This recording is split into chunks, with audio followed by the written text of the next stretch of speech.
So the first problem of the day is cantilevered I-beam problem.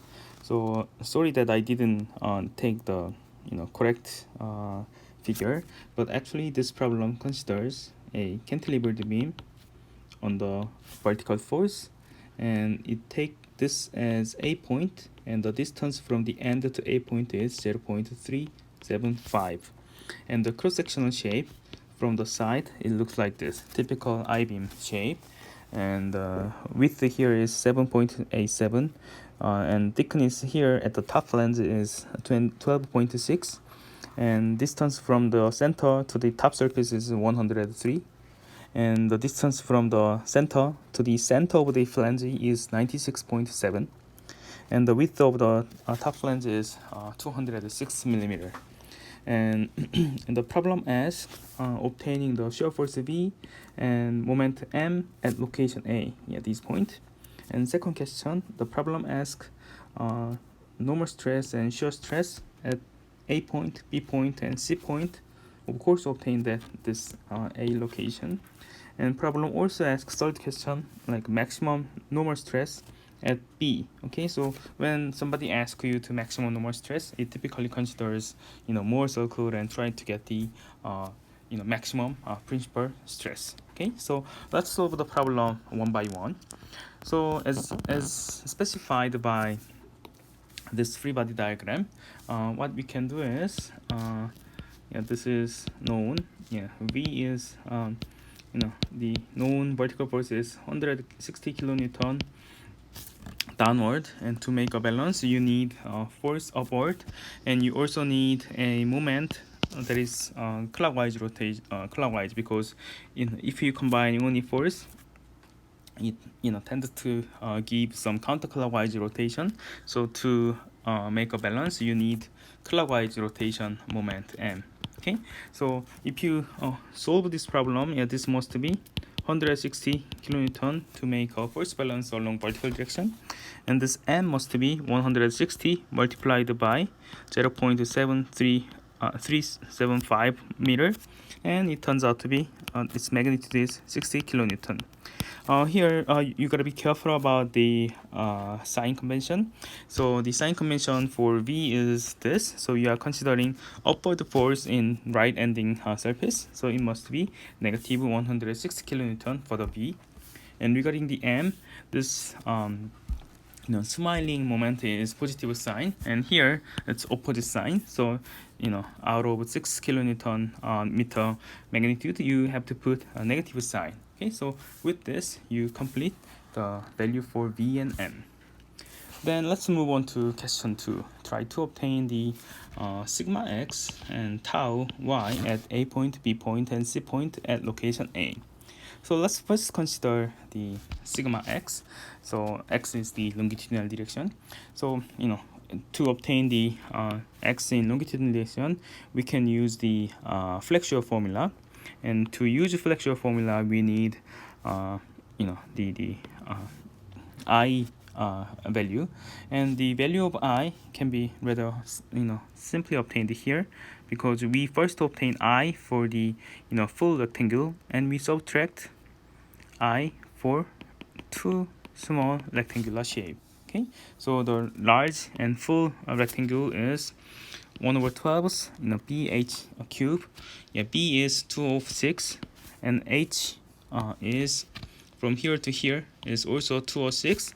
So 1/12 206 times 206 square minus 2 of these two guys, 2 multiplied by 1/2, and the width is 99.065 millimeter. You can calculate this by yourself, and the height is from here to there 90.4 multiplied 2, which is 180.8 cube.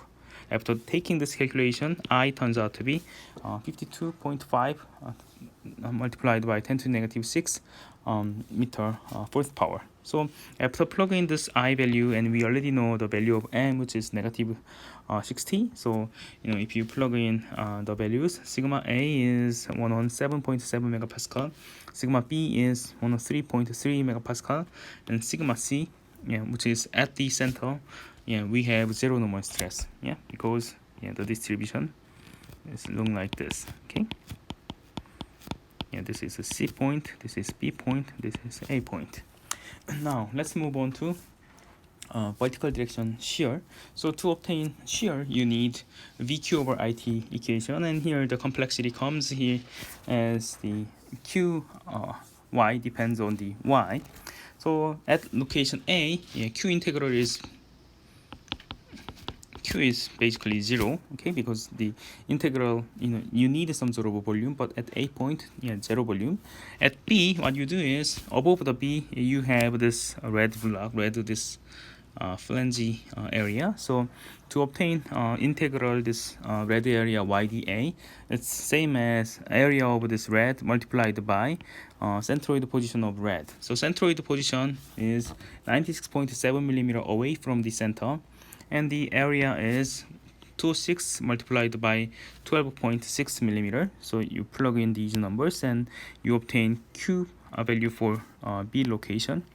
At C point, yeah, you have to combine the red and blue block. So red and blue block. So for the red, you need you already have this value from the top, and for the blue, yeah, you have to obtain the area for the blue. Yeah, the width is 7.87 and the height is 9.4, and the position to the centroid is this is position to the centroid, which is 90.4 divided by 2, which is 45.2. So if you plug in all those numbers at C point, Q turns out to be 203 10 to the negative 6 cubic meter. So after obtaining the values of Q at B and Q at C, what you do is you plug in those information into VQ over IT equation.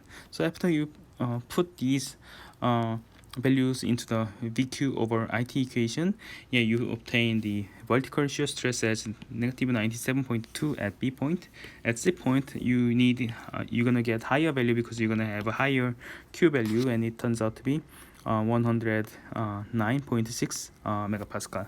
Okay, so that's how we obtain the tau y, and the tau a, the top point, shear stress is 0. So this is the answer. So let's move to the third problem, tau max at B point. At B point, we have non-zero tau, and we have quite large sigma, sigma x, because it's, even though it's smaller than sigma x at A point, we're gonna have 0 shear stress along y direction, but at B point we have quite large tau. So you can expect that B point is the point where we're gonna likely to have the maximum normal stress and maximum shearing stress after drawing the Mohr circle. So let's take a look at here. So we have sigma B along the x direction, we have tau B along this y direction. So sigma x value is obtained from previous page, and about the sigma y along here, we don't have any stress, normal stress along that y direction. About tau xy, we just obtained from previous page. So after identifying sigma x, tau xy, and sigma y, what you do is we simply draw the Mohr circle.